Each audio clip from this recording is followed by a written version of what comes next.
Hola, ¿qué tal, mis queridos hermanos y amigos que lo escuchan? Este es su segmento Reflexiones, como siempre, con la Biblia en la mano. En el día de hoy, con la ayuda de Dios, vamos a continuar con el estudio de aquí de la carta a los Hebreos. Estamos estudiando lo que es el capítulo 7. Ya hemos hablado de lo que es el sacerdocio de Melquisedec y la grandeza también de Melquisedec. Hoy vamos a continuar este estudio y vamos a entrar en lo que es Cristo, sacerdote para siempre. Vamos a comenzar en el 7:11. Dice el 11: si pues la perfección fuera por el sacerdocio levítico, por qué,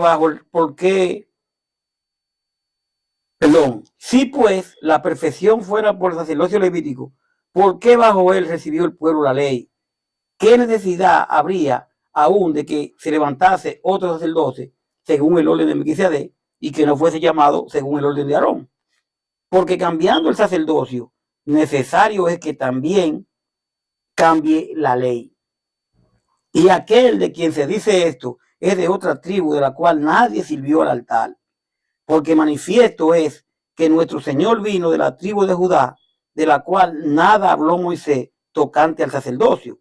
Y esto es aún más manifiesto si a semejanza de Melquisedec se levantase un sacerdote distinto, no constituido conforme a la ley del mandamiento acerca de la descendencia, sino según el poder de una vida indestructible.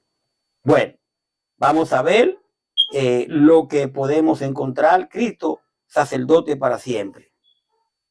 Aquí, en el verso 11, podemos inmediatamente ver que dice, si la perfección era por medio del sacerdocio levítico. Sabemos que en la ley realmente todo se hacía a través del sacerdote. Pero ¿qué pasa? Que cuando viene Cristo, que Él da su sangre por usted y por mí, muere por nosotros, Él es ahora quien entra al lugar santo. Él lo hace una vez y para siempre. Dios le dio la ley al pueblo de Israel. Y esa ley, mis queridos, mi querida, se hizo pensando en que los sacerdotes de la familia de Leví ayudarían al pueblo a ser perfecto. Oiga bien, los sacerdotes ayudarían al pueblo a ser perfecto. Pero recordamos que había algo, los sacerdotes también morían. ¿Mm? Entonces, ¿qué podemos decir? Los sacerdotes debieron de ayudar a ser, al pueblo a ser perfecto, pero como aquellos sacerdotes no pudieron hacerlo, fue necesario que apareciera un sacerdote diferente, uno que no fuera descendiente del sacerdote Aarón, sino como Melquisedec. Melquisedec aparece sin familia, sin genealogía, sin nada, ¿verdad? Podemos ver a los versos 18 y 19 de aquí de Hebreos 8:7, que vamos a leerlo. Mire cómo dice el 8:7 de Hebreo. Dice, porque si aquel primero hubiese sido sin defecto, ciertamente no se hubiera procurado lugar para el segundo. Entonces, vemos aquí, vemos a Hebreos 10:1, Hebreos 10:1, que también lo leemos, porque la ley teniendo la sombra de los bienes venideros, no la imagen misma de la cosa, nunca puede ser por los mismos sacrificios que se ofrecen continuamente cada año a ser perfecto a los que se acercan. Y el verso 17 del mismo 10, que nos dice y añade, y nunca más me acordaré de su pecado y transgresiones. Yo le voy a explicar. Mire, realmente en el 7:11 que estamos, que dice, si pues la perfección fuera por el sacerdocio levítico, porque bajo él recibió el pueblo la ley, ¿qué necesidad habría aún de que se levantara otro sacerdote según el orden de Melquisedec y que no fuese llamado según el orden de Aarón? Aquí podemos ver que el verso 12 dice, porque cambiando el sacerdocio, necesario es que haya también cambio de ley. Si cambia la clase de sacerdote, también tenía que cambiar la ley. ¿Y qué nos trajo el Señor? Nos trajo la gracia. La ley y el sacerdocio están unidos. Si el sacerdocio ha sido superado, también lo ha sido la ley. Romanos 7, del 1 al 6. Vamos a ver a Romanos 7, del 1 al 6. Esto no es tan difícil de entenderlo. Simplemente tenemos que entrarnos bien para poder comprenderlo. Romanos 7, del 1 al 6. Y le decía, la ley y el sacerdocio están unidos. Oye, la ley y el sacerdocio. Porque había sacerdotes. Si el sacerdocio ha sido superado, ¿por qué? Porque ya tenemos un sumo sacerdote, Cristo. También lo ha sido la ley. Dice Romanos 7, aquí lo tenemos, mire. Acá, señora y hermano, pues hablo con lo que conoce la ley, que la ley se enseñorea del hombre, entre tanto que éste vive. Porque la mujer casada está sujeta por la ley al marido, mientras ésta vive. Pero si el marido muere, ella queda libre de la ley del marido. Se está refiriendo aquí simplemente de lo que es la ley cuando las dos personas se casan, están sujetas a su marido, porque lo dice la ley, ¿verdad? Está hablando, dice el 3. Así que si en vida del marido se uniere a otro varón, será llamada adúltera. Pero si su marido muriera, está libre de esa ley. De tal manera que se uniere a otro marido, no será adúltera. Entonces ahora viene, él entra en lo que es donde estamos, en la gracia. Dice, así también vosotros, hermanos míos, habéis muerto a la ley mediante el cuerpo de Cristo. Una vez venimos a Cristo, morimos a la ley, para que sea de otro, del que resucitó de los muertos, a fin de que llevemos fruto para Dios. Porque mientras estábamos en la carne, las pasiones pecaminosas que eran por la ley obraban en nuestros miembros llevando fruto para muerte. Pero ahora estamos libres de la ley, porque ha muerto para aquella en que estábamos sujetos, de modo que si vamos bajo el régimen del nuevo del espíritu y no bajo el régimen viejo de la letra. Ya no estamos en la ley, estamos en la gracia. De eso es que se refiere aquí cuando está hablando de esto. Dice el verso 13 aquí de lo que es Hebreos 7, dice el 13, y aquel de quien se dice esto es de otra tribu, de la cual nadie sirvió al altar. Nuestro Señor vino de la tribu de Judá. Por eso se está hablando de Jesús. Entonces cambia la ley. Entonces, dice el verso 14, porque manifiesto es que nuestro Señor vino de la tribu de Judá, de la cual nada habló Moisés tocante al sacerdocio, porque el sacerdocio tocaba a la tribu de Leví, y sin embargo, Cristo, sacerdote para siempre, vino de la tribu de Judá. Ese sacerdote tan distinto, ese sacerdote, Cristo, tan distinto del cual estamos hablando, es nuestro Señor Jesucristo. Como todos sabemos, él no descendía de la familia de Aarón, mi querido, sino de Judá.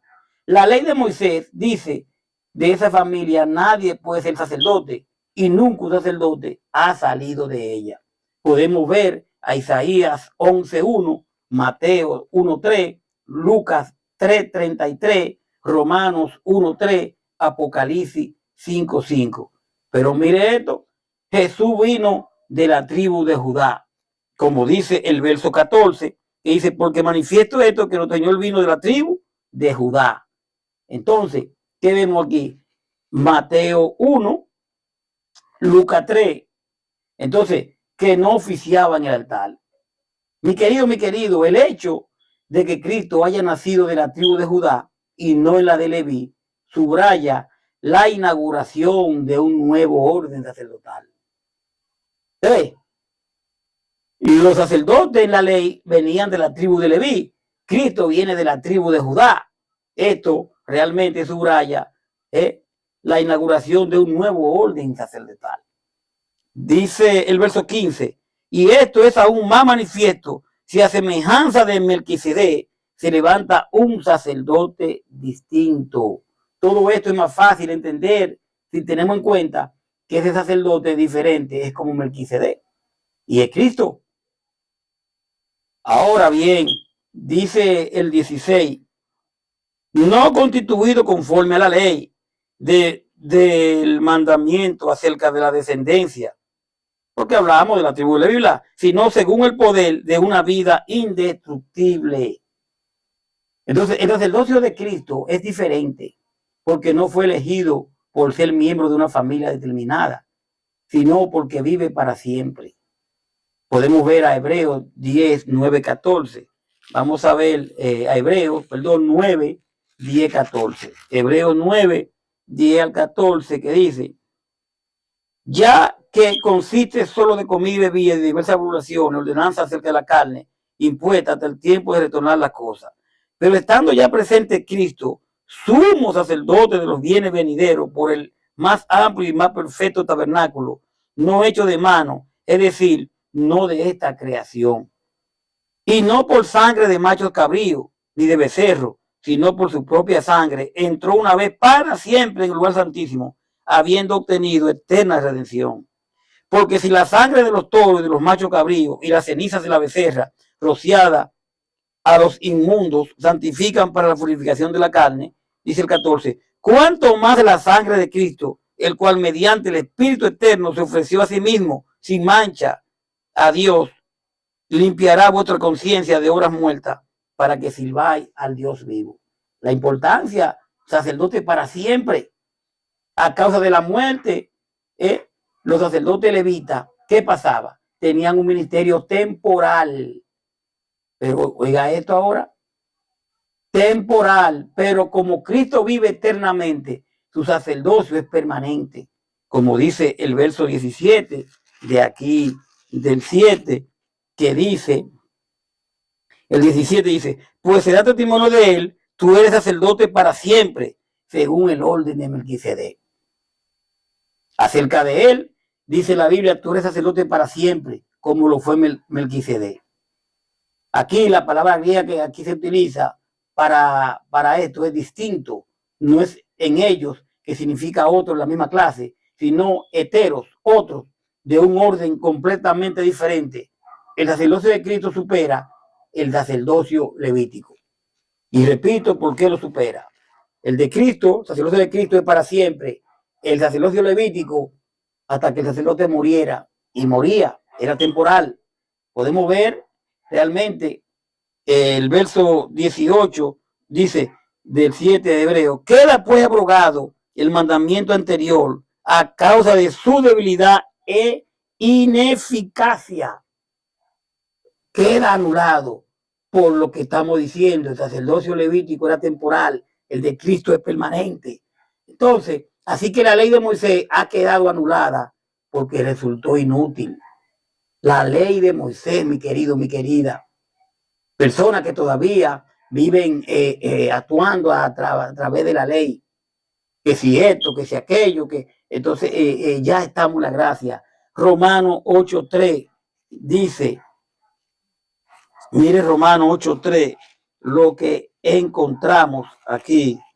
Romanos 8:3 dice, porque lo que era imposible para la ley, por cuanto era débil por la carne, Dios enviando a su Hijo en semejanza de carne de pecado, y a causa del pecado, condenó el pecado en la carne.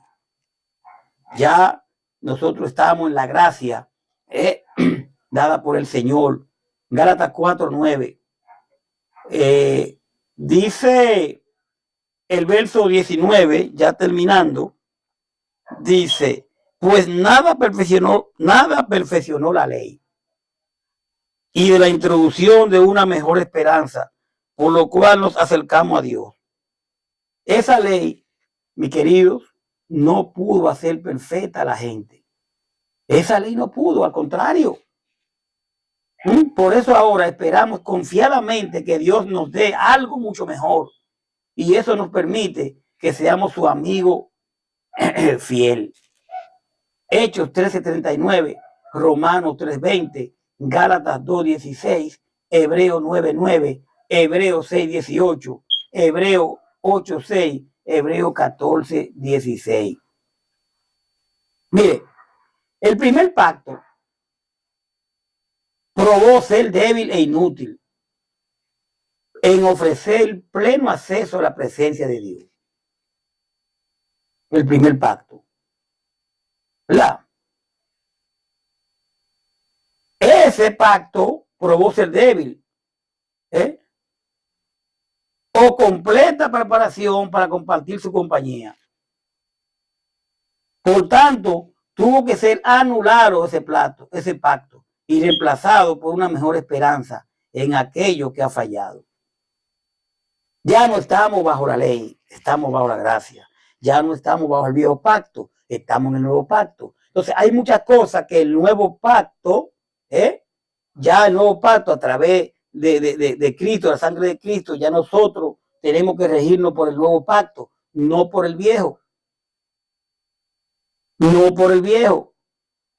Y eso es muy importante que nosotros lo entendamos. Yo repito, el primer pacto probó ser débil e inútil en ofrecer pleno acceso a la presencia de Dios o completa preparación para compartir su compañía.